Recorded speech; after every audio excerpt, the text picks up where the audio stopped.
السلام علیکم ورحمۃ اللہ وبرکاتہ۔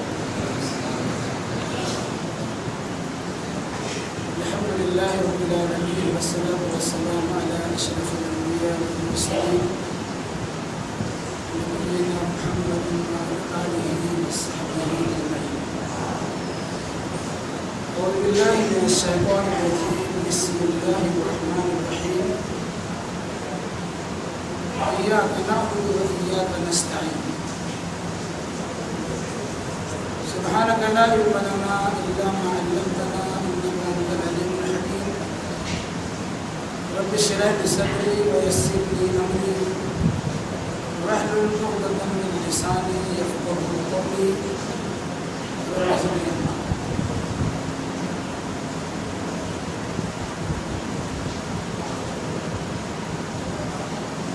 ہر طرح کی تعریف اس وحدہ لا شریک حکیم الحاکمین کے لیے ہے، جس نے ہمیں مذہب توحید عطا فرمایا۔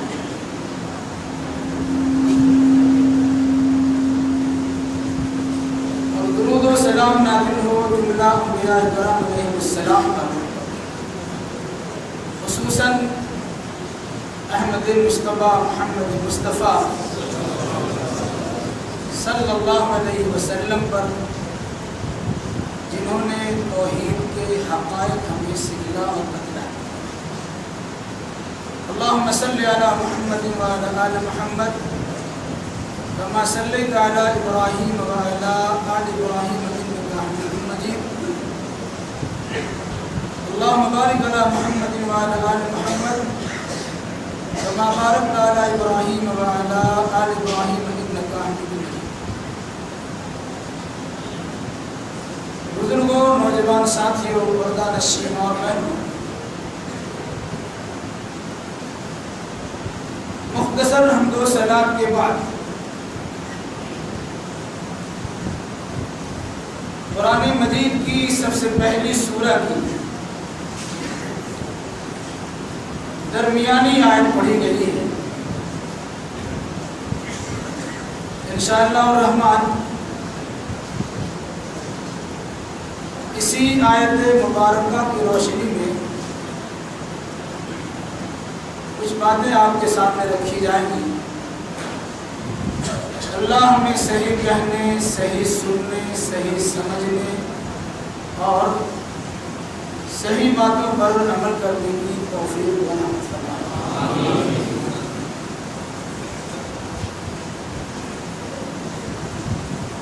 اس سے پہلے والی رات میں یعنی 21ویں شب کو توحید سے متعلق کچھ باتیں آپ کے سامنے آئی تھی، اور بطور خاص توحید کی 3 قسموں میں سے ایک قسم پر تبصرہ اور تذکرہ کیا گیا، یعنی توحید ربوبیت سے متعلق کچھ باتیں آپ کے سامنے آئی تھی، جس کا خلاصہ یہ ہے کہ آسمان و زمین اور ان دونوں کے درمیان کی ساری چیزوں کی تخلیق صرف اللہ نے کی۔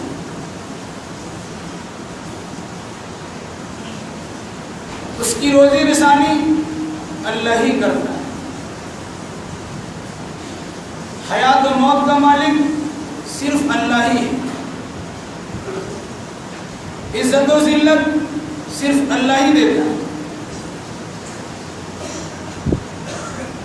کاروبار میں برکت یا کساد بازاری اللہ ہی کی جانب سے ہوتی ہے، اولاد کی نوازش یا اس سے محرومی اللہ کے بارگاہ ہی سے ہوتی ہے۔ یعنی ایک لفظ میں کہہ لیجئے، انتظامی سارا کا سارا امور یا سارے کے سارے انتظامی امور کا تنہا مالک صرف اللہ ہے۔ اسی کا نام ہے توحید ربوبیت۔ اگر آپ نے ان انتظامات میں سے کسی سے متعلق بھی اللہ کے علاوہ کسی کے بارے میں ذرہ برابر بھی تصور بھی کر لیا وہ توحید ربوبیت کے خلاف کام، وہ چاہے اولیاء ہوں، ملائک ہو، جن ہو یا انسان ہو، اور انسانوں میں سے انبیاء کرام علیہ السلام کی جماعت ہی۔ توحید کے مسئلے میں یہ چیز ہمیں ہمیشہ یاد رکھنی چاہیے، ایک جاننے کا نام توحید۔ اگر ایک کے ماننے کے ساتھ کسی اور کو بھی کسی بھی اعتبار سے مانا آپ نے، جانا آپ نے، سوچا آپ نے، تو گویا آپ نے توحید کے خلاف کام۔ انشاءاللہ الرحمن آج کے اس درس میں توحید کی سب سے اہم قسم توحید الوہیت یا توحید عبادت سے متعلق چند باتیں ہیں۔ بطور یاد دہانی ایک بات پھر آپ کے سامنے تذکرہ کر دیا جائے کہ توحید کی 3 قسمیں علماء اصولیین نے مقرر کی: توحید ربوبیت، توحید الوہیت اور توحید اسماء و صفات۔ ربوبیت کا تذکرہ ہو گیا، الوہیت کا تذکرہ آج ہوگا، اور اسماء و صفات کی توحید کا تذکرہ انشاءاللہ 25ویں رات میں کیا جائے۔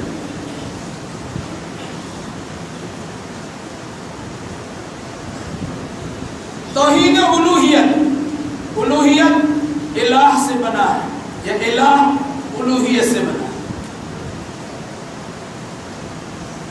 یہ لفظ الہ ایسا لفظ ہے کہ جب تک کوئی انسان اپنی زبان سے اس الہ کے لفظ کا تذکرہ نہیں کرتا ہے وہ انسان مسلمان ہو ہی نہیں سکتا۔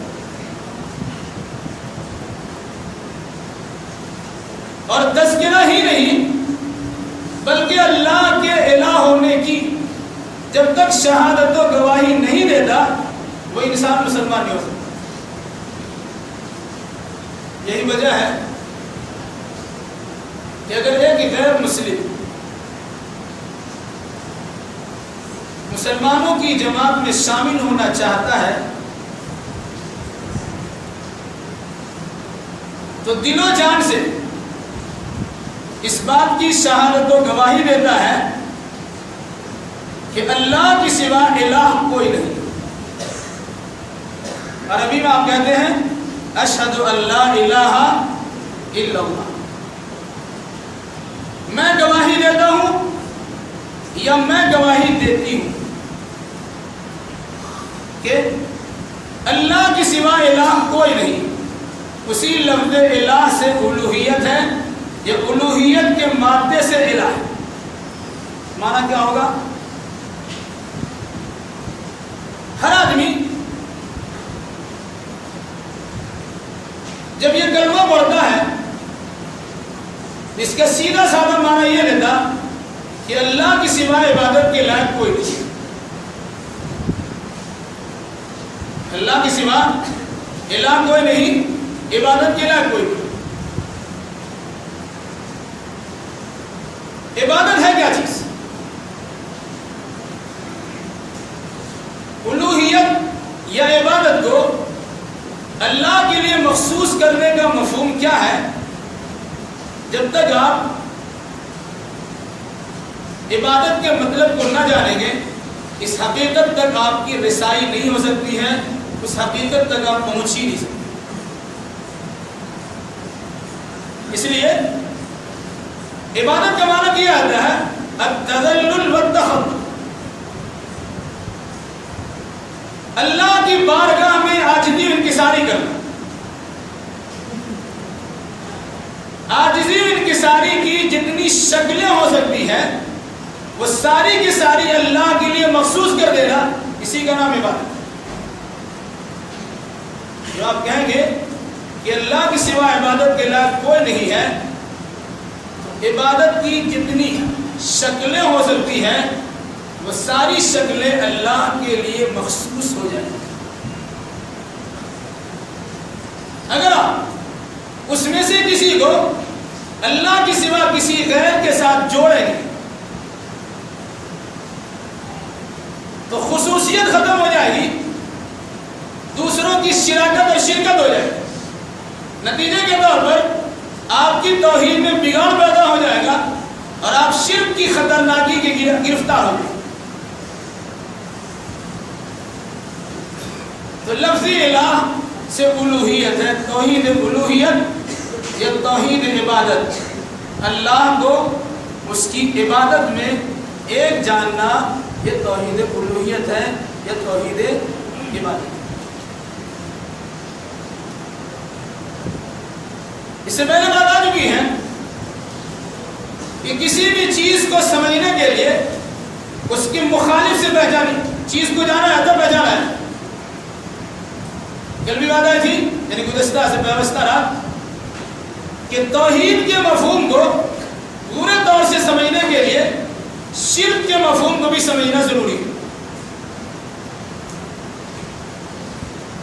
اگر اللہ کو اس کی عبادت میں ایک جاننے کا نام توحید ہے تو اللہ کو اس کی عبادت میں کسی اور کے شامل کرنے کا نام شرک ہے. توحید الوہیت یا توحید عبادت یا شرک فی الالوہیت یا شرک فی العبادت. توحید کا درجہ بڑا کہ انسان کے دل میں اگر رائی کے دانہ کے برابر بھی توحید ہوگی تو ایک نہ ایک دن وہ انسان جنت میں ضرور جائے. لیکن اگر کسی انسان کے سینے میں رائی کے دانہ برابر بھی توحید نہیں ہے تو وہ انسان کبھی جنت کا خواب بھی نہیں.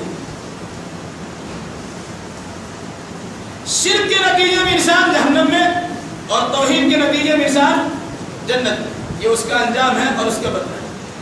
اس لیے ہمیں توحید اور شرک سے متعلق کچھ معلومات فراہم کر لینی چاہیے، ورنہ ہوتا یہ ہے کہ بہت ساری چیزیں عدم علم کی بنیاد، علم نہ ہونے کی بنیاد، نادانی کی بنیاد، نہیں جاننے کی بنیاد پر انسان کر لیتا ہے اور معلوم ہوتا ہے کہ اس کے بعد اس کے عمل کو اسے کچھ فائدہ ملتا نہیں اور بعد میں انسان افسوس کرتا ہے اور پچھتاتا ہے کہ ہماری زندگی کا بیشتر حصہ تو یوں گزر گیا. اس قسم کی پچھتاوے سے محفوظ رہنے کے لیے ہمارے لیے ضروری ہے کہ ہم پہلے توحید کی حقیقت کو جان لیں اور شرک کی مذمت کو پہچانیں. اس مناسبت سے ہم کہہ سکتے ہیں کہ وہ چیز جس میں اللہ کے ساتھ کسی کو شامل کیا جاتا ہے، اگر وہ چیز عبادت کی نوعیت کی ہوتی ہے تو وہ شرک فی العبادت یا شرک فی الالوہیت کہلاتی ہے. ابھی وضاحت اس کی آئے گی آپ کے سامنے. پہلے سلسلے میں کچھ اس کے اقسام یاد کر لیں. شرک کی عام طور سے دو قسمیں بتلائی جاتی ہیں، شرک اکبر اور شرک اصغر، بڑا شرک اور چھوٹا شرک. بڑا شرک کیا اور چھوٹا شرک کیا ہے؟ بڑا شرک کرنے کے نتیجے میں انسان ایمان سے خارج ہو جاتا ہے اور اس کے سارے اعمال اطاعت و برباد چلے جاتے. چھوٹا شرک کے نتیجے میں انسان ایمان سے خارج تو نہیں ہوتا ہے لیکن اس کے ایمان میں نقص ضرور واقع ہو جاتا ہے، کمال ایمان میں نقصان لگ جاتا ہے.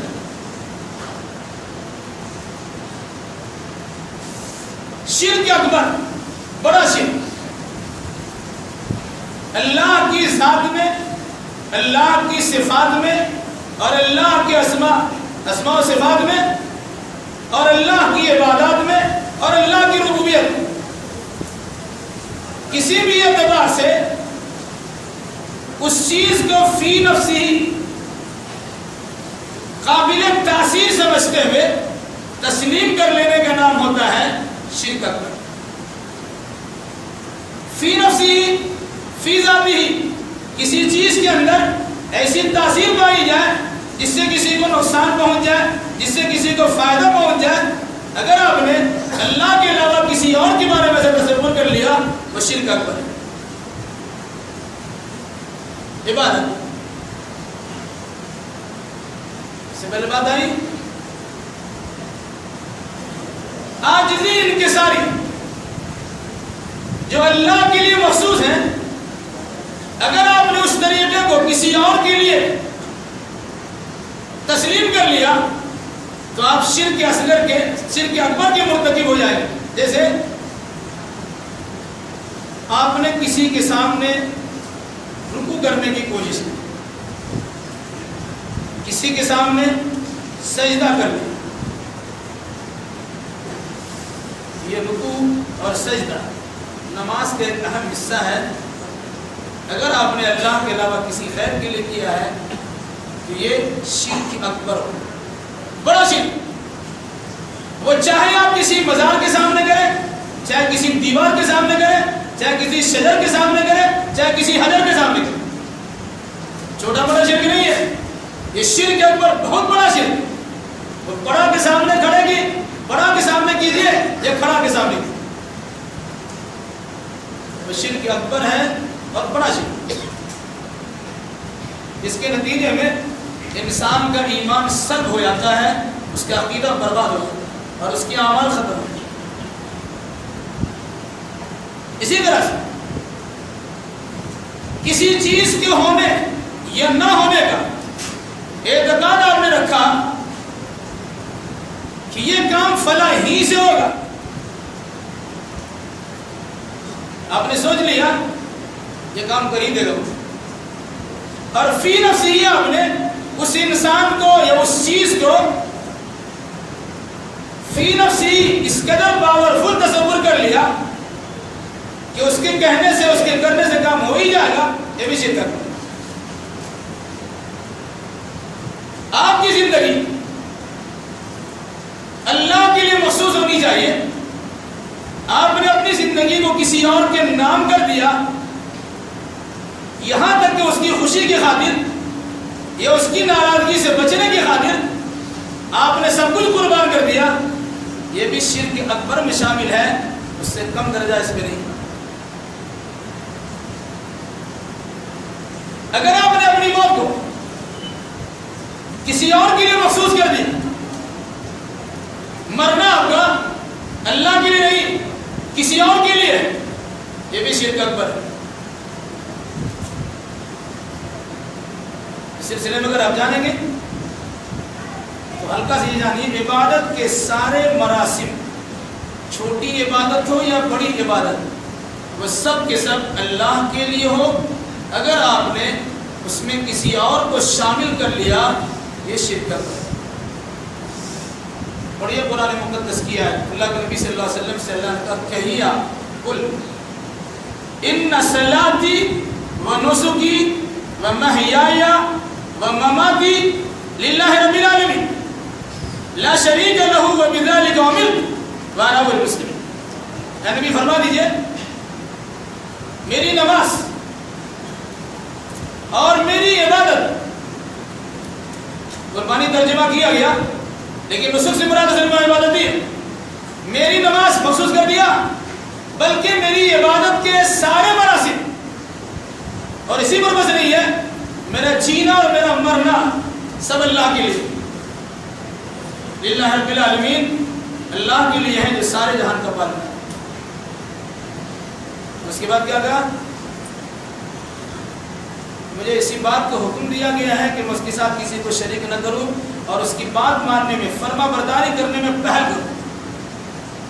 حکم ملا فوراً مان لیا۔ آج ہمارا جینا بھی کسی اور کے لیے ہوتا ہے، مرنا بھی کسی اور کے لیے، اور خاص طور سے میں نوجوان طبقہ سے گزارش کرتا ہوں کہ آپ اپنا جینا مرنا جس کے لیے کرتے ہیں، یاد رکھیے گا جینا مرنا کوئی کسی لیے کرتا نہیں ہے، لیکن زبان پہ یہ نعرہ آپ کا ضرور ہوتا ہے، اللہ نہ کرے اللہ نہ کرے کسی کے اولاد کے اندر بگاڑ پیدا ہو گیا اور ایک دوسرے کو دل میں بیٹھے، ماں باپ چولہے گھار میں چلے جائے، خاندان کی ناک کٹ جائے، عزت و احترام کا ستیہ ناش ہو جائے، سب ایک طرف ہو جائیں گے، ہم ساتھ جئیں گے اور ساتھ مریں گے نعرہ لگاتے ہیں۔ اگر ایسی محبت آپ نے کسی اور سے کی ہے، والذین آمنوا اشد حبا للہ، یہ غیر مسلموں کی پہچان بتلائی گئی ہے کہ اللہ کے علاوہ غیر اللہ کے لیے ایسی محبت کرتے ہیں، جبکہ مسلمانوں کی پہچان یہ ہے کہ ویسی محبت صرف اللہ کے لیے ہونی چاہیے۔ اگر آپ نے کسی اور کے لیے جان دے دیا تو وہ اللہ کو چھوڑ کر اسی محبت آپ نے کی، خودکشی کر لیا، آتم ہتیا کر لیا، جان دے دی، کس کے لیے دیا؟ بہت سے لوگ جیتے ہیں آپ کے لیے اور برتے ہیں آپ کے لیے، مرنا جینا اللہ کے لیے اور دوسرے کے لیے کرتے ہیں، یہ پکا شرک کیا ہوتا ہے، یاد رکھیے۔ تو شرک اکبر بڑا شرک، عبادت کے جتنے مراسم ہیں وہ سارے مراسم اللہ کے لیے مخصوص کرنے ہیں۔ انسان اور بطور خاص مسلمان کا جینا مرنا بھی عبادت ہے، یہ صرف اللہ تبارک و تعالیٰ کے لیے ہونی چاہیے، کسی اور کے لیے نہیں۔ تو آپ مسلمان بھی ہیں اور افسوس کی بات یہ ہے کہ پکے مسلمان توحید کے دعوے دار مسلمان، ہمارے شرک نہیں ہے، دوسروں کو مشرک کرنا نہیں ہے، کفر کے دائرے میں ڈھکیل دیجیے، لیکن آپ کو بھی امن اس سے کچھ خطرناکی میں کم نہیں ہے، آپ بھی وہی کرتے ہیں جو کرتے ہیں۔ صورت یہ ہے کہ وہ کچھ مردوں کے ساتھ کرتے ہیں اور آپ مردوں جیسے کے ساتھ کرتے ہیں،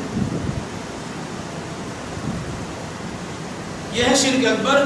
اگر کوئی انسان اس شرک کا مرتکب ہوگا وہ دائرہ اسلام سے خارج ہو جائے گا، اس کا حکم ہے۔ اس کے بعد ہے شرک اصغر، چھوٹا شرک۔ چھوٹا شرک کرنے کے نتیجے میں انسان اسلام سے خارج تو نہیں ہوتا،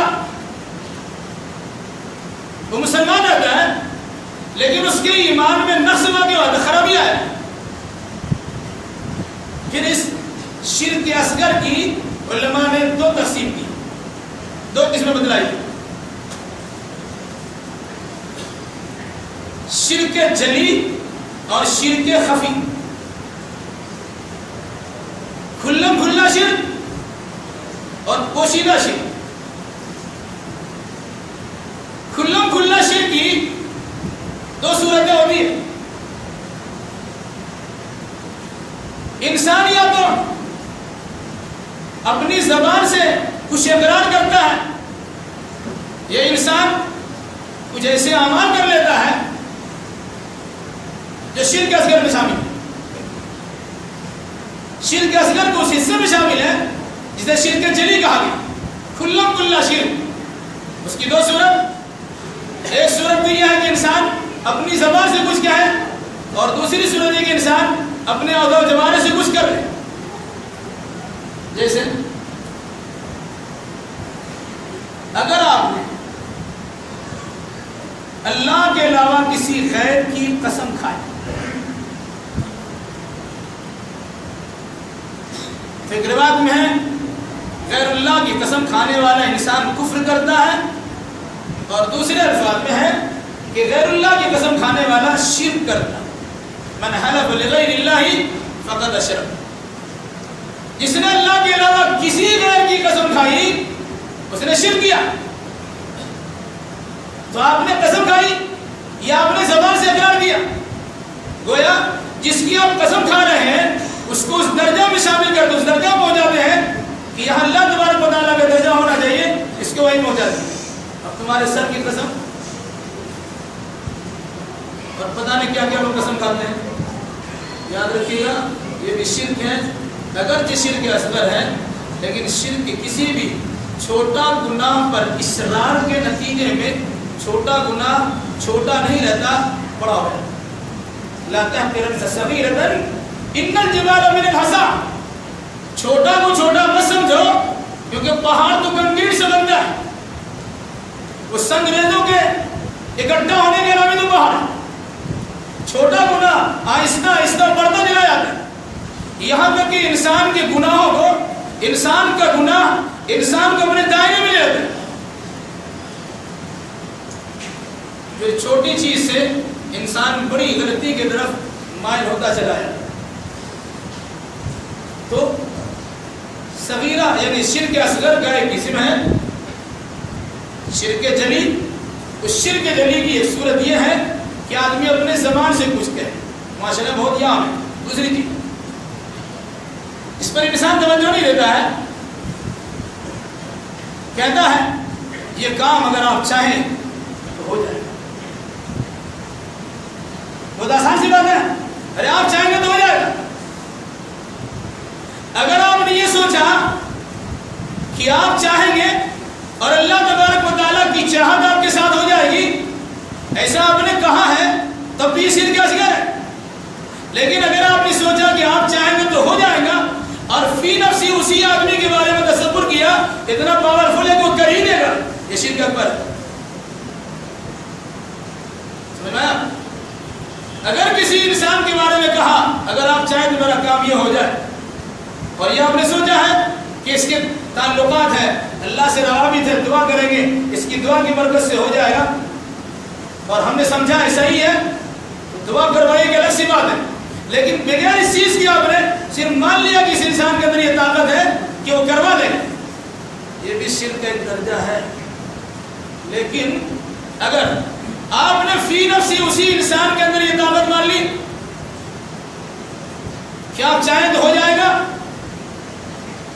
تو اس کو بھی علماء نے شرک اکبر میں شمار۔ اللہ کے نبی صلی اللہ علیہ وسلم کا فرمان یہ ہے، ایک صحابی نے کہا کہ اگر اللہ چاہے اور آپ چاہیں یہ کام ہو جائے گا، اگر اللہ چاہے آپ چاہیں۔ آپ نے کیا فرمایا؟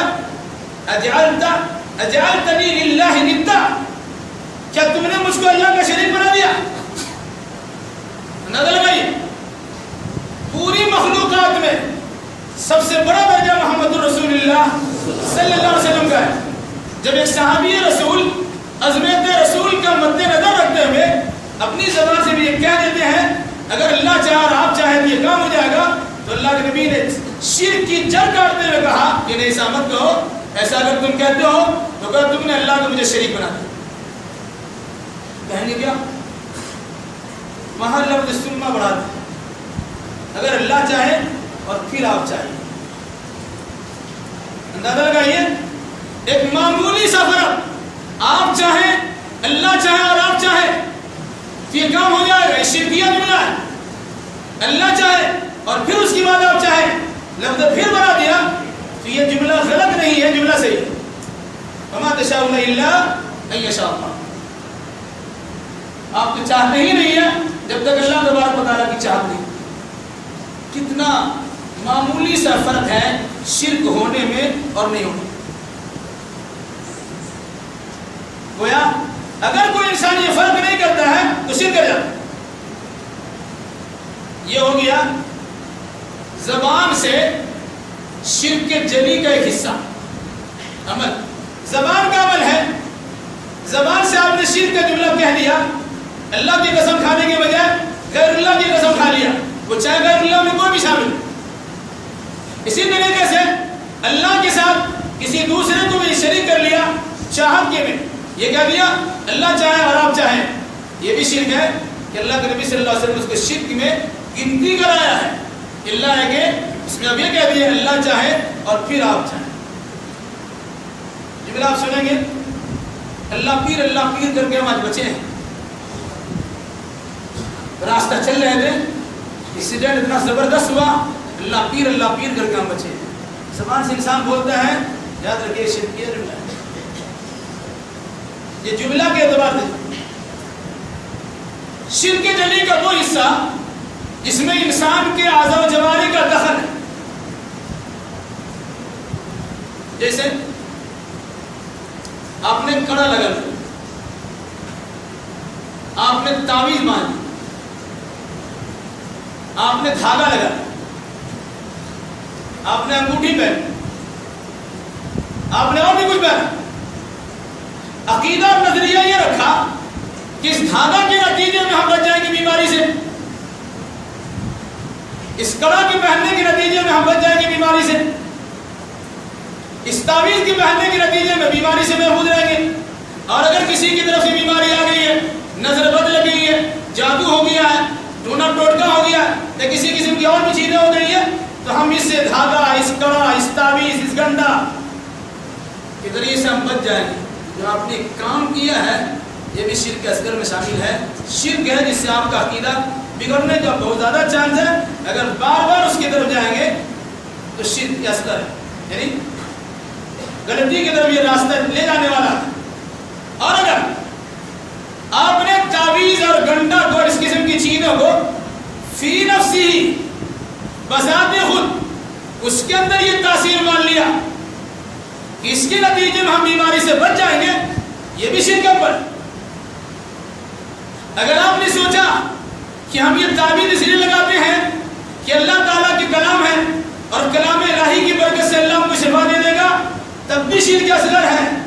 لیکن اگر آپ یہ سوچتے ہیں اس تعویذ میں فی نفسی طاقت و قوت ہے کہ ہم لگائیں گے اور ہماری بیماری رفع چکر ہو جائے گی اور ہم بچ جائیں گے, محفوظ ہو جائیں گے, یہ شرک اصغر نہیں, شرک اکبر ہے. معمولی سے فرق سے اصغر و اکبر کا مسئلہ کھڑا ہے.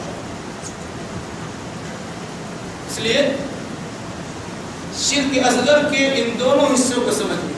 زبان سے کچھ کہا, جسے قسم کھا لیا, یا کسی کی مشیت پر کسی چیز کو موقوف کر دیا, تو یہ شرک اصغر ہے اس وقت تک جب اس کے اندر فی نفسی ہی وہ طاقت و قوت نہیں مانی جاتی ہے. اور اگر وہ طاقت اور صلاحیت اس کے اندر فی نفسی آپ نے مان لیا کہ بذات خود یہ طاقت اس کے اندر پائی جاتی ہے, تو شرک اکبر ہوگا.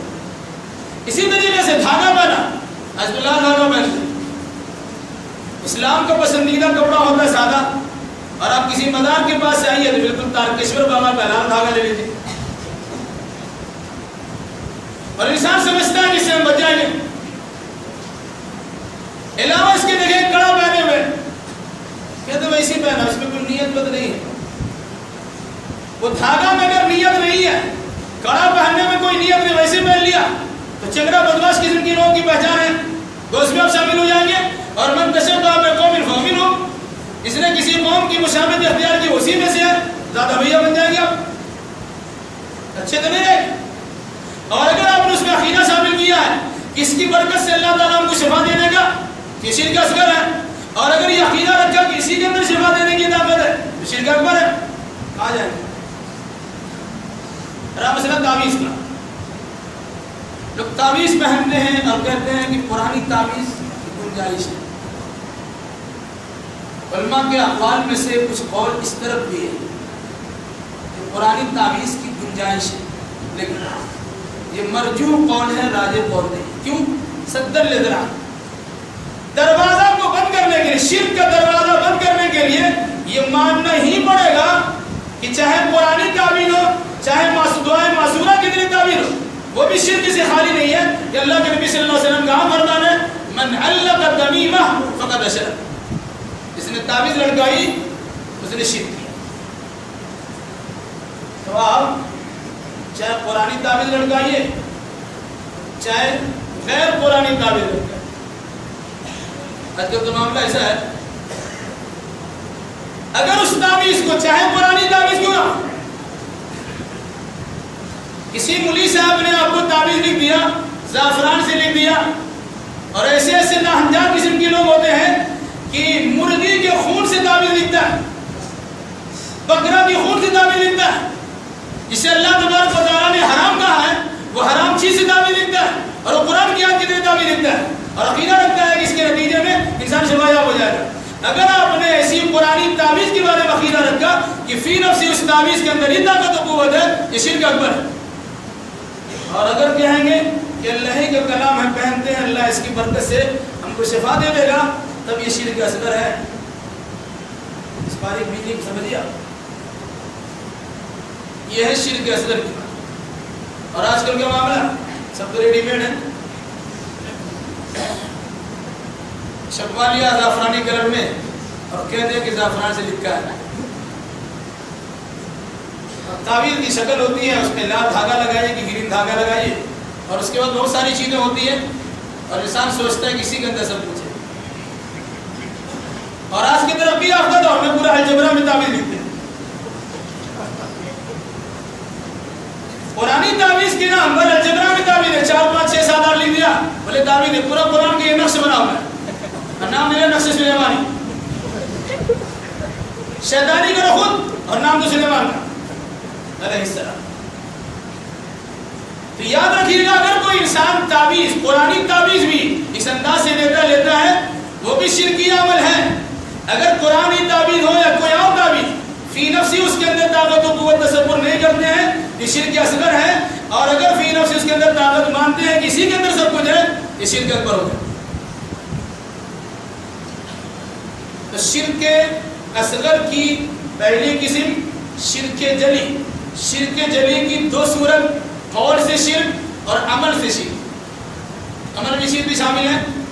اس کا تذکرہ گزشتہ رات بھی کیا گیا تھا کہ انسان پڑھا لکھا انسان بھی جاہل ہو جاتا ہے،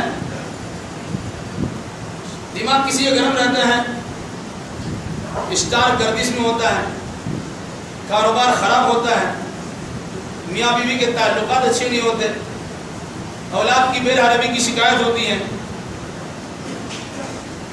اور بہت سارے معاملات. تو کہیں پہنچے تو تعویذ نکلے دیا، اور کہیں ایسے لوگ بھی ہیں کہ پتھر کے بارے میں عقیدہ رکھا دیا، یہ کمید ہے، یہ عقیق ہے اور یہ فلاں ہے اور یہ ڈھگا ہے، اس کو پہنیے آپ کا دماغ ٹھنڈا ہو جائے گا، آپ کا کاروبار دوسرا ہے. اگر آپ نے ان پتھروں میں یہ تاثیر مانی حقیقت میں یہ شرک اکبر ہے. اور اگر صرف یہ سوچا کہ اس سے کچھ نہ کچھ فائدہ ہم کو اللہ تعالیٰ دے ہی دے گا، یہ شرک اصغر کی قسم ہے. اب آئیے شرک اصغر کی دوسری صورت. شرک اصغر کی صورت ہے شرک خفی.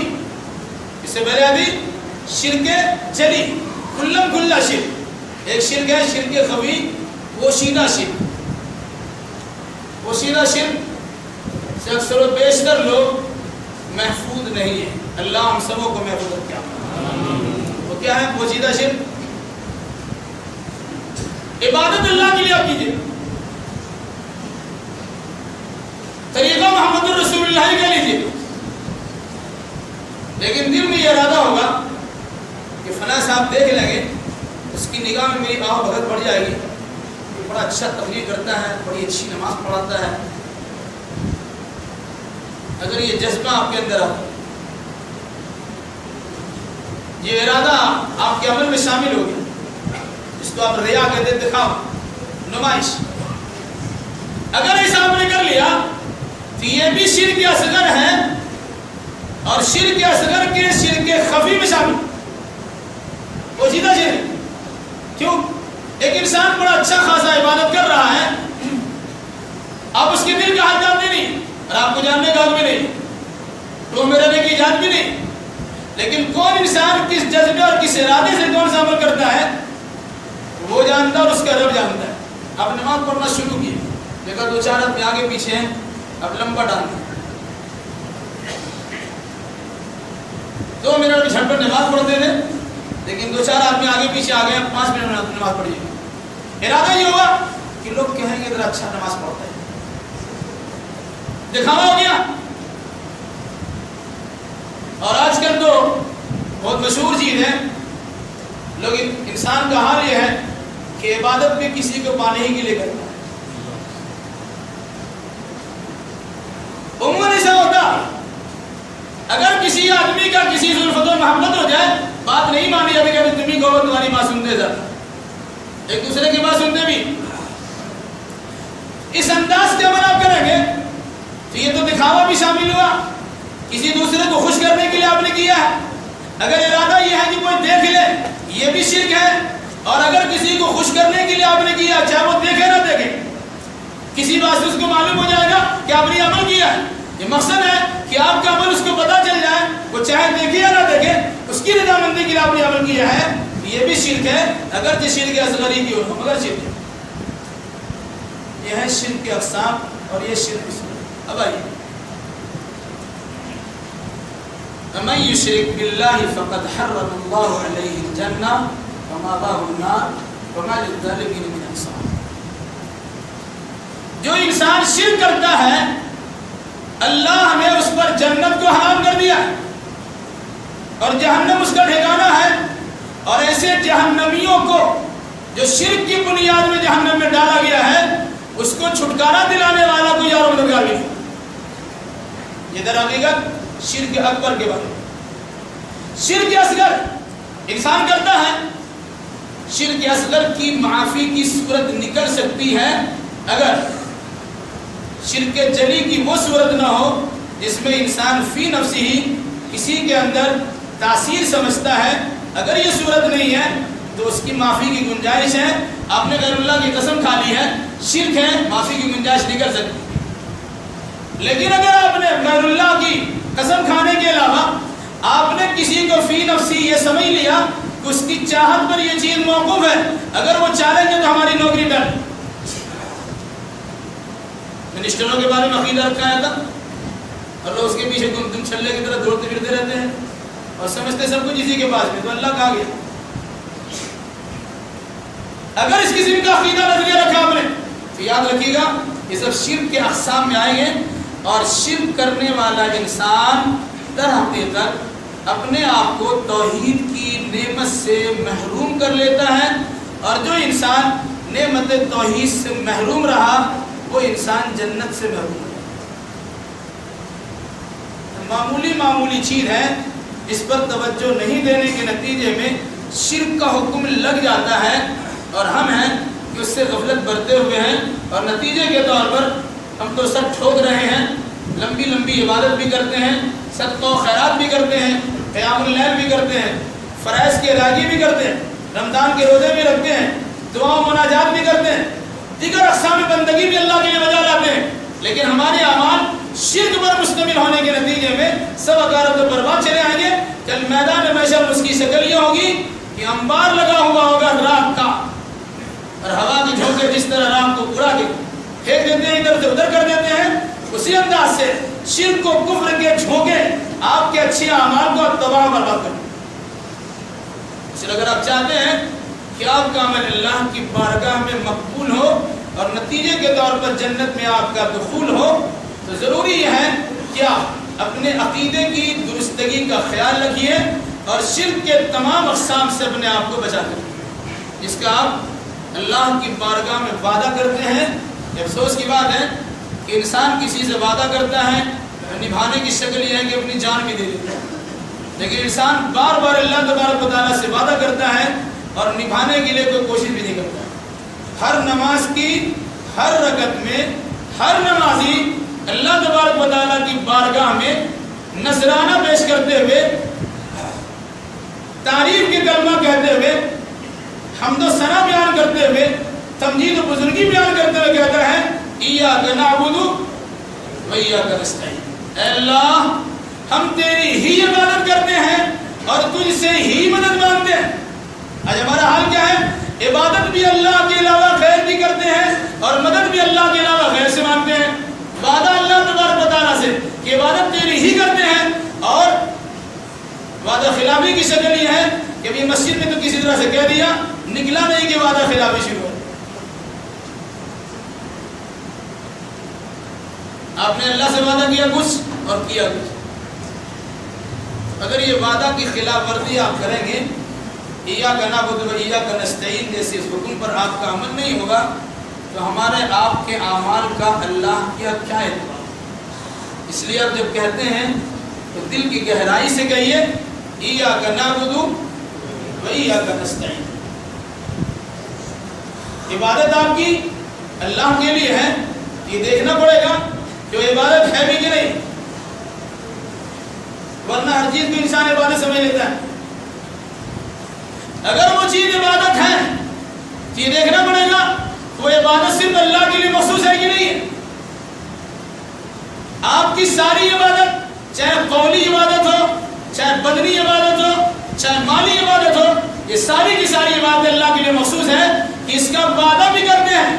کب؟ جب نماز کھڑا ہو کر پڑھتے ہیں، رکوع سجدہ کر لیتے ہیں، تشہد میں بیٹھتے ہیں، بڑے ادب و احترام کے ساتھ دونوں پاؤں موڑ کر آپ بیٹھتے ہیں اور کہتے ہیں کیا ہے؟ التحیات للہ والصلوات والطیبات۔ تحیات کا مطلب قولی عبادت ہے، والصلوات جسمانی عبادت ہے، والطیبات مالی عبادت ہے۔ اس کے لیے للہ عبادتیں چاہے قولی ہو، چاہے فعلی ہو، جسمانی ہو، چاہے مالی ہو، وہ ساری عبادتیں اللہ کی بارگاہ میں پیش کرتے ہیں اور کہتے ہیں دعویٰ کے ساتھ اے اللہ ساری عبادت تیری ہے۔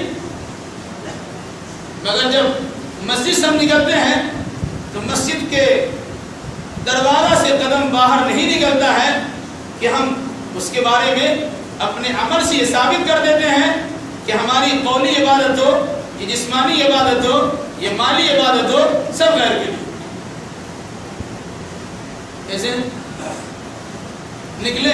قسم بھی عبادت ہے، نظر و نیاز بھی عبادت ہے، ذکر و اذکار بھی عبادت ہے، دعا و مناجات بھی عبادت ہے، ڈرنا بھی عبادت ہے، امید رکھنا بھی عبادت ہے۔ ایسی امید کہ اللہ کے سوا کسی سے رکھنا ہی نہیں چاہیے، آپ نے کسی غیر کی ایسی امید کر لی ہے، یہ بھی عبادت میں شامل ہے۔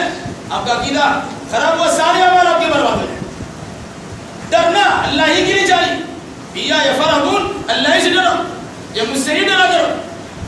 اگر آپ نے ویسا ڈر کسی حکومت وقت سے رکھ لیا کہ اگر ایسا نہیں کریں گے تختہ دار پہ چڑھا دیے جائیں گے، ہماری جان کے لانے پڑ جائیں گے، سولی پہ لٹکا دیا جائے گا، تو یاد رکھیے اگر فی نفسی ہی کسی حکومت وقت کے بارے میں ایسا عقیدہ رکھا کہ آپ کی جان لینے کی طاقت اس کے اندر ہے، یہ شرکت پر ہے۔ کسی کے پاس یہ پاور طاقت نہیں ہے، موت نہیں رہے گی تو میدان جہاد میں موت نہیں آئے گی، اور موت لکھی رہے گی تو بستر مر کے پیر پاؤں پٹک پٹک کے مر جائیں گے، کوئی بچانے والا نہیں۔ اس لیے ہماری عبادت ساری کی ساری کیسی؟ اللہ کے لیے، چاہے مالی، چاہے قولی عبادت ہو، چاہے جسمانی عبادت ہو، چاہے مالی عبادت ہو، وہ ساری عبادت اللہ کے لیے ہے۔ ہمارا اس کا وعدہ کرتے ہیں اللہ کے سامنے اور بار بار کہتے ہیں، نماز جیسی عبادت کو پڑھنے کے بعد کہتے ہیں یہ سب اللہ تبارک و تعالیٰ کے لیے۔ ہم نے زبان سے کچھ کلمات کہا، یہ اللہ کے لیے ہے۔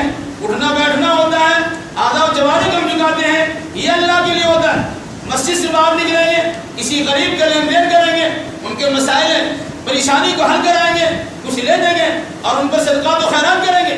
آپ نے اگر نیت میں کچھ فضول پیدا کر لیا، سب عبادت چلا گیا۔ یہ عبادت کی اقسام 12۔ بتانا مقصد تھا کہ عبادت چاہے چھوٹی ہو چاہے بڑی ہو، وہ ساری عبادتیں کس کے لیے؟ صرف اللہ۔ اب اگر اللہ کے ساتھ کسی غیر کو شامل کریں گے تو شرک کے درجات میں سے کسی نہ کسی درجہ میں آپ شامل ہوتے ہیں۔ یہ وجہ ہے قرآن کی آیت پڑھی اور بات ختم ہوتی ہے، افرائیت من اتخذ الہہ ہوا۔ کیا آپ نے اس شخص کو دیکھا نہیں جس نے اپنے نفس کو اپنا معبود بنا لیا؟ اپنے نفس کو معبود بنا لیا، جو من میں آتا نہیں کریں۔ اگر اس کی تشریح میں جائیں گے تو علماء نے بڑی زبردست تشریح کی ہے، علماء، اور اس پر بادام تک کاربند رہے صحابہ کرام۔ اس حقیقت کو بیان کیا گیا ہے کہ جو چیز اللہ تبارک و تعالیٰ کے لیے ہونی چاہیے ہو جانی چاہیے۔ حکم ملا اللہ کی جانب سے کسی کام کے کرنے کا، آپ اگر جان بوجھ کر ٹال مٹول کرتے ہیں، اپنے نفس کی خواہشات کی پیروی کرتے ہیں یا کسی اور کی خواہشات کی پیروی کرتے ہیں تو آپ کے اعمال میں تو نقص واقع ہو رہا ہے۔ اس لیے ہمیں اپنے عملوں کا جائزہ لینا چاہیے کہ ہر عمل کے پیچھے عقیدہ پوشیدہ اور مضمر پوشیدہ ہے۔ عقیدہ ہمارا بگڑ گیا، اعمال ہمارے اکارت تو برباد ہو گئے۔ عقیدہ اگر ہمارا درست ہے، توحید پر مشتمل ہم زندگی گزارتے ہیں، اعمال اگرچہ کچھ کم ہی ہیں، فرائض کی ادائیگی کرتے ہیں، نوافل میں کچھ کوتاہی رہ بھی جاتی ہے تو اللہ تبارک و تعالیٰ بڑا آمرزگار بخشنے والا ہے، اللہ بخش دے گا۔ لیکن یہ منہ اور مسور کی دار، اللہ کی بخشش کے طلبگار تو سب ہوتا ہے، لیکن اللہ کی ذات میں، صفات میں، عبادات میں شرک کرنے سے تھکتا بھی نہیں ہے، اور اس کے ساتھ ساتھ کہتا ہے اللہ تو بڑا بخشنے والا ہے۔ اگر کوئی انسان توبہ نہیں کرے گا اور ویسے ہی بن جائے گا ان اللہ لا یغفر ان یشرک بہ ویغفر ما دون ذلک لمن یشاء، اللہ کے ساتھ اس کی ذات میں، صفات میں، عبادات میں، تصرفات میں، علوم میں، اختیارات میں کسی بھی اعتبار سے کسی قسم کی شرکت کسی غیر کے لیے آپ نے تصور کر لی ہے اور آپ بغیر توبہ کے مر گئے، یاد رکھیے گا سیدھا جہنم میں جائیں گے۔ ہزاروں آدمی اگر آپ کی جنازہ کی نماز پڑھ دیں گے کوئی فائدہ ہونے والا نہیں۔ اس لیے اپنے عقیدے کی درستگی کا خیال رکھیے اور یہ سوچ لیجیے کہ شب قدر میں، اس قدر کی رات میں جو مسائل آپ کے سامنے بیان کیے گئے اگر اللہ کے فضل و کرم سے کتاب و سنت پر مشتمل ہے تو اللہ ہمیں اسے عمل میں لانے کی توفیق عطا فرمائے، اور اگر اس سلسلے میں کسی قسم کی کوتاہی ہوئی ہو آپ سے میں گزارش کرتا ہوں کہ آپ میری رہنمائی کریں، انشاءاللہ دلائل کی بنیاد پر مجھے قائل کر لیں گے تو میں اپنے عقیدہ اور نظریہ سے باز بھی آ سکتا ہوں۔ اکڑنے کی کوئی ضرورت نہیں ہے، چھوٹا بچہ بھی کسی بات کو کتاب و سنت کی بنیاد پر ادب و احترام کے ساتھ پیش کر سکتا ہے اور کرنے کا سب کو حق ہے۔ میں کسی کی دلشکنی کرنا نہیں چاہتا، کسی پہ الزام تراشی نہیں کرنا چاہتا، کسی کو برا بھلا نہیں کہنا چاہتا۔ ہمارے سامعین میں سب لوگ شامل ہیں، ہم سب کا ادب و احترام کرتے ہیں اور اللہ کی بارگاہ میں ان تمام کے لیے اس خصوصی دعا کو مانگتے کہ الہی ہم تمام کو شرک کی آمیزشوں سے پاک کر دیں اور توحید کا دل دادا بنا دیں اور ہر ایک قسم کی خرابی اعمال سے بچا لیں، نفس کی شرارت سے محفوظ رکھ، جب تک ہمیں زندہ رکھ کتاب اللہ اور سنت رسول اللہ پر زندہ رکھ، عمل کرتے زندہ رکھ، اور جب ہمارا خاتمہ ہو انہی دونوں کی ترویج اشاعت کرتے ہمارا خاتمہ ہو۔ اقول قولی ھذا واستغفر اللہ لی ولکم ولسائر المسلمین وآخر دعوانا ان الحمد للہ رب العالمین۔ آئندہ ہفتہ یعنی آئندہ رات 25ویں رات انشاءاللہ الرحمن توحید اسماء و صفات سے متعلق آدھا گھنٹہ کا بیان ہوگا اور 15 منٹ توحید الوہیت، ربوبیت اور اسماء و صفات سے متعلق آپ کو سوال و جواب کا موقع دیا جائے۔ اگر اس سلسلے میں کچھ سمجھنا چاہیں گے تو آپ سوال کر سکتے ہیں، انشاءاللہ کوشش کی جائے گی کہ آپ کے شکوک و شبہات کا ازالہ کر دیا جائے۔ اللہ تعالیٰ کی توفیق پر منحصر ہوگی بات، اللہ تعالیٰ اچھا ہو جائے گا تو آدھا گھنٹہ بیان ہوگا اور 15 منٹ سوال و جواب کا موقع عطا کیا جائے۔ 101 اعلان بھی آپ کے سامنے کر دیں، گزشتہ میلاد اعلان کیا گیا تھا۔ چند کتابیں میری تعریف کرتا ہے، تحریر کرتا ہے، اس میں سے ایک کتاب باضابطہ تلخیص معانی القرآن، قرآن کا ترجمہ اور قرآن کے معنی کا خلاصہ، 512 پیج پر جب صفحات پر مشتمل یہ خلاصہ قرآن ہے۔ آپ آسانی کے ساتھ قرآن مجید کا مفہوم اور اس کا جست یا مختصر اپنے ذہن و دماغ میں بٹھانا چاہیں تو بٹھا سکتے ہیں۔ اب ذرا سے گزارش ہے اسے پڑھیے اور اپنے دوست احباب کو بھی دیجیے تاکہ صدقہ جاریہ اور علم نفع بخش کے ذریعے سے ثواب حاصل کرنے میں آپ اپنے آپ کو ایک طرح سے مدد کیجیے، اپنے آپ کو مدد کیجیے اور اس کیٹیگری مسترجات میں اپنے آپ کو شامل کریے۔ 200 روپے کا پیکیج ہے، 3 کتابوں پر مشتمل، خود بھی لیجیے اور اپنے دوست احباب، رشتہ دار اور کنبے کے افراد کو بھی دیجیے۔ اللہ ہمیں اور آپ کو مسلمانوں کو کتاب و سنت کی توفیق عطا فرمائے۔ ایک اعلان بھی کر دیں، عام طور سے مسجد میں آنے کے سلسلے میں بہت ساری باتیں ہوتی ہیں اور ہوتی بھی رہتی ہیں۔ خاص طور سے آپ لوگوں سے بھی گزارش ہے کہ جب مسجد میں آپ آنا چاہتے ہیں تو آتے ہوئے راستے میں اس چیز کا خیال رکھیں کہ آپ ایک ذمہ دار مسجد کی طرف جا رہے ہیں، اور جب یہاں سے نکلیں تب بھی آپ کے دل میں یہ خیال ہونا چاہیے کہ ایک ذمہ دار مجلس سے آ رہے ہیں، یعنی ہم نے کتاب و سنت کی تعلیمات پر مشتمل بیان کو سننے اور شب قدر کی رات گزارنے کے لیے اپنے آپ کو مسجد پہنچایا، تو آنے کے لیے بھی ہمیں سلیقہ چاہیے، اور یہاں سے اگر اپنے دامن کو بھر کے جا رہے ہیں تو جانے میں آپ کو سلیقہ چاہیے۔ خصوصاً میں اپنی بہنوں سے گزارش کرتا ہوں کہ عورتوں کا مسجد میں آنا یوں ہی ایک فتنے کا سامان ہے، بہت سے لوگوں نے مسجد میں آنے پر رکاوٹ ڈالی اور منع بھی کیا، بہت زیادہ دشواریاں بھی پیش آئی، لیکن اللہ کے فضل و کرم سے سنت رسول کے مطابق آپ کے لیے جگہ نکالی گئی، انتظام انسلام کیا گیا، آپ کے لیے جگہ مخصوص کر دی گئی، تو آپ الحمدللہ مسجد میں آ کر اس دین کی تعلیم سیکھتے بھی ہیں اور ساتھ ساتھ سنت کے مطابق عبادت بھی بجا جاتے ہیں۔ لیکن آپ کے آنے کے انداز پر لوگوں کا اعتراض ہے، آپ خوشبو لگا کر نہیں آ سکتے، آپ بن سنور کر نہیں آ سکتے، آپ کم لباس میں نہیں آ سکتے، آپ دوپٹہ چھوڑ کر نہیں آ سکتے، بلکہ آپ کی ذمہ داری ہے، آپ آ رہی ہیں، اللہ تعالیٰ آپ کے شوق میں اضافہ فرمائے، آپ آئیے، دوپٹہ اوڑھیے، چادر اوڑھیے، اچھا سے برقع اوڑھیے، یعنی پردے ہو گیا۔ پھر مسجد میں پہنچنے کے بعد اگر آپ نے رات جاگا ہے، رات جاگ کر گزارنے کی کوشش کی ہے، تو مجلس میں بیٹھے ہیں، تسبیح ذکر و اذکار کرنے کی آپ کو ضرورت نہیں ہے، نہ ادھر کے رہیں نہ ادھر کے لیے ہو جائے۔ درس ہو رہا ہے، مجلس کے آداب یہ ہیں کہ آپ بیٹھ کے سنیے، خاموشی کے ساتھ سنیے، آپ تسبیح کے دانے گڑگڑا نہیں سکتے۔ بہت سی بہنوں سے متعلق شکایت بھی آئی، کچھ بھائی ویسے کرتے ہی رہتے ہیں، اس میں سب برابر ہیں کہ مجلس میں اس کے آداب کا خیال کرنے کے بجائے بات چیت بھی کرتے رہتے ہیں۔ یاد رکھیے گا، جہاں قرآن حدیث سنت کی بات ہوتی ہو وہاں اپنا منمانی باتیں کرنا کسی بھی صورت میں جائز نہیں ہے۔ آپ آئے الحمدللہ، ہم آپ کا خیر مقدم کرتے ہیں، آپ کا بھی شکر گزار ہیں، انتظامیہ کا بھی شکر گزار ہیں، اہل محلہ کا بھی شکر گزار ہیں، اور سب سے بڑھ کر اللہ تبارک و تعالیٰ کے شکر گزار ہیں کہ اللہ نے یہ اسباب، یہ حالات، یہ وسائل پیدا کیے، نتیجے کے طور پر ہم لوگ ایک ساتھ بیٹھ کر کچھ سیکھتے ہیں، کچھ سکھاتے ہیں، کچھ پڑھتے ہیں، کچھ پڑھاتے ہیں۔ بس اللہ سے اسی امید کے ساتھ یہ عمل ہوتا ہے کہ اللہ ایسے شرف قبولیت سے نواز دے اور ہر قسم کے شر و فتن سے محفوظ رکھے۔ ہمارے کسی عمل سے کسی کو تکلیف ہو تو میں معذرت خواہ بھی ہوں، اور ساتھ ساتھ اللہ تبارک و تعالیٰ سے معافی کے طلبگار بھی ہوں، لیکن اب بہن بھائیوں سے اور بہنوں سے بھی خصوصی گزارش کرتا ہوں کہ آپ کے ذریعے سے آپ کے بغل میں رہنے والے بھائی بہن کو کسی قسم کی تکلیف نہ پہنچنے پائے، آپ بڑے اچھے انداز میں سمجھائیے۔ بہت سے نئے بھائی ہو سکتے ہیں آپ کے بغل میں ہوں، اگر آپ کے پاؤں سے پاؤں نہ سٹاتے ہو، کندھا سے کندھا نہ سٹاتے ہو تو ان پہ چڑھ مت جائیے، کسی کی انگلی کو آپ مسل مت دیجیے، یہ اسلامی شریعت کے خلاف چیز ہے۔